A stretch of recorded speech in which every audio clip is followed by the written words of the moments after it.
Leader of Opposition Rahul Gandhi on Friday, April 17, 2026, launched a fierce attack on the centre, calling the Constitution Amendment Bill a panic reaction aimed at redrawing India's electoral map, not empowering women. Speaker sir, there is a central confusion, and I have to put this right. There is a central fundamental confusion in the minds of the BJP and its leadership. And the confusion is that they think they are the people of India. You are not the people of India. The people of India are something else. They also think that they are the armed forces. You are not the armed forces. The armed forces are something else. You're a political organization. You are not India, and you're not the armed forces of India. We are not attacking the people of India. We are not attacking the armed forces of India. We are attacking you. Do not hide behind the people of India or behind the armed forces. So stop hiding like cowards behind the armed forces and behind the people. Come out and talk to us and have a discussion with us. He alleged the move would cut representation of southern, northeastern, and smaller states, calling it nothing short of an anti-national act, and vowed the opposition would defeat it in parliament. Gandhi said the government should instead implement the 2023 Women's Reservation Act immediately, accusing it of trying to sideline OBCs and avoid linking caste census data to representation. And there are some truths that need to be told here today in this house. The first truth is that this is not a women's bill. This is nothing to do with the empowerment of women. There is a women's bill. It was passed in 2023 in this house itself. And my friends and teachers in the BJP said that it will be implemented in 10 years' time. That is the women's bill.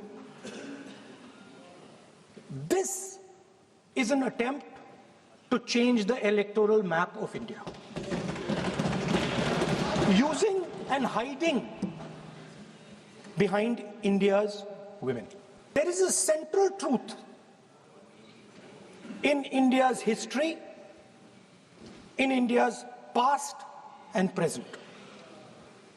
And I have become more and more and more aware of this truth.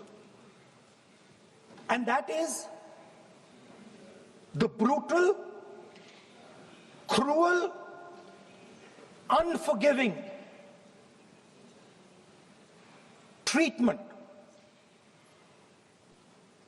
of the OBC community, of the Dalit community,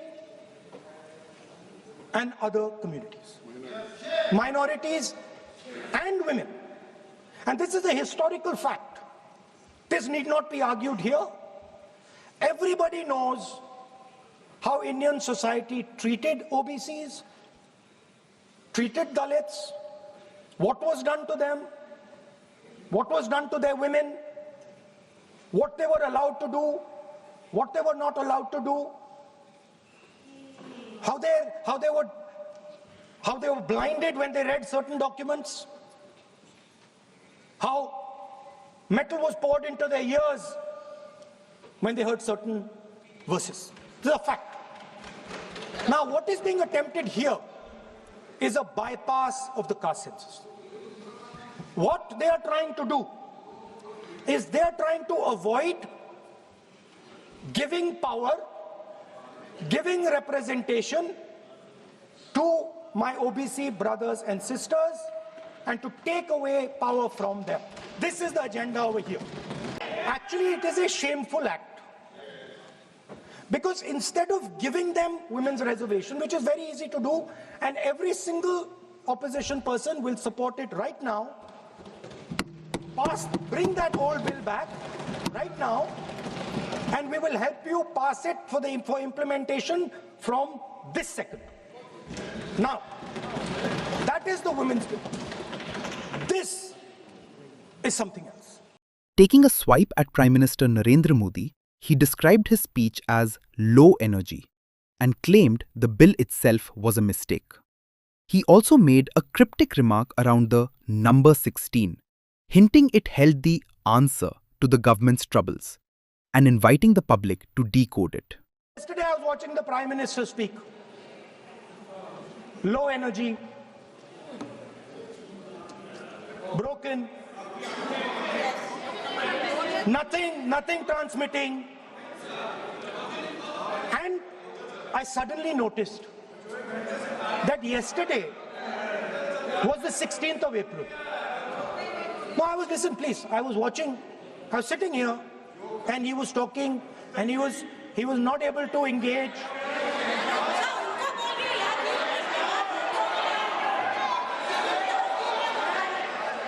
He was not able to engage because clearly trying to pass this bill was a mistake because everybody knew there wasn't going to pass. Panic reaction, as I said. So I was watching him and I noticed on my phone 16th of April. And I was like, my God, how crazy. That's the number. 16. This 16 number. This is the number. The whole answer to the riddle is in the number 16. Everything is in the number 16. Now, if anybody understands what I'm saying, please send me a message. And on Twitter, you can tell what it is. But the answer to your problems, and you're going to find out very soon, is in the number 16. क्या puzzle है? आपने बोला puzzle है और 16 का number एक puzzle है. देश सॉल्व करे. क्या है सॉल्व? वही तो है, पजल है. थोड़ी बताऊंगा इसका आंसर ऐसे. सॉल्यूशन है मिलेगा तो मैं बोल दूंगा यही है. In a lighter moment, Gandhi quipped that unlike many others, he and the Prime Minister don't have the wife input, while acknowledging the influence of mothers and sisters, drawing laughter in the house. All of us, every single one in this room, has been influenced, taught, learned a lot from women in their lives. Mothers, sisters, wives. As Rijuji said, of course, Prime Minister and myself don't have that wife issue. So we don't get that input, but we have our mothers and our sisters. Yesterday, I was watching my sister achieve something that, in 5 minutes, achieve something that I have not been able to do in maybe 20 years of my political career, which was to make Mr. Amit Shah ji smile. There's something that I also need to practice and learn, and I was feeling very proud as an older brother as she was doing that, delivering the speech in a way that is different than mine, of course. Framing the bill as political strategy rather than reform, Gandhi said the opposition would stand united to block any attempt to alter India's democratic balance.